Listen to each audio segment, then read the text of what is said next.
Dr. Kathy, it's 3 years since D-Day. He seems to be doing everything perfectly, but I find that I've been hurt so deeply that I'm not attracted to him anymore. Okay, thank you so much for sharing this. And this is a thing that happens.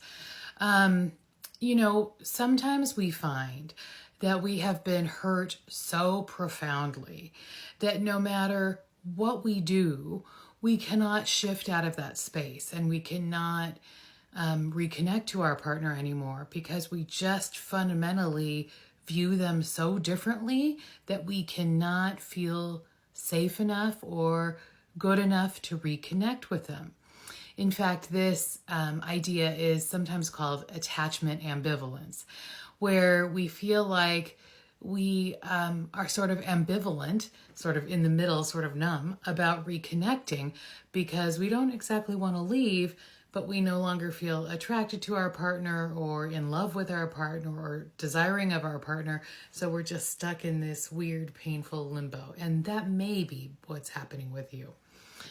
It's common, by the way. It's not, there's nothing wrong with you that this is happening. When somebody's really hurt you, this is a thing that happens. So since you mentioned attraction specifically, there's a couple things that I would ask you to think about and kind of explore and dive deeper on. And that is, I'd like you to really think about, is it that you feel repulsed by what he did? And are you looking at him and his physical body and looking at like his hands and thinking about what those hands did? Is it something about his physicality that's really turning you off? Or do you fundamentally see him as a different person now?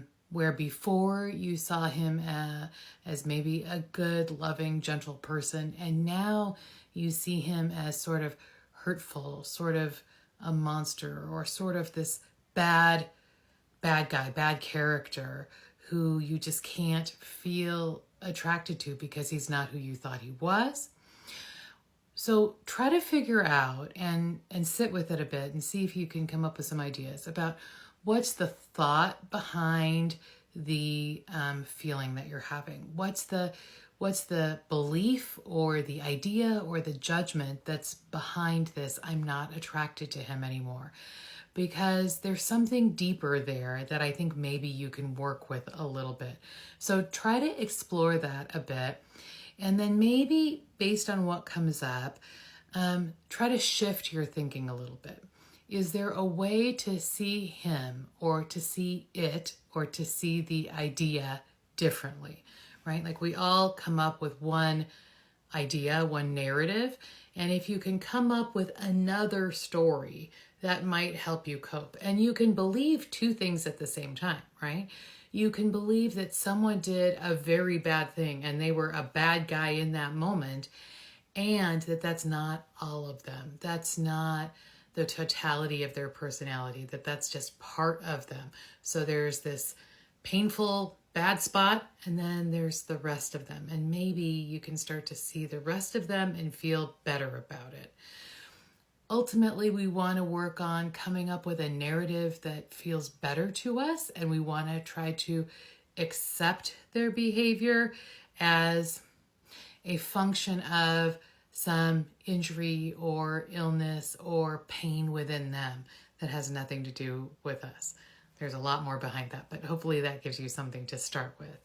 And then, keep kind of exploring your feelings and perhaps do some trauma therapy. If you've not done any trauma therapy before, I think that could be really helpful for you, particularly something like EMDR.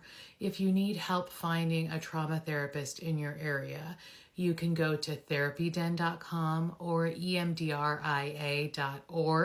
and that's a listing of EMDR therapists who can really help you. Start there. There's also an exercise on my website that you can try for free called the memory eraser exercise.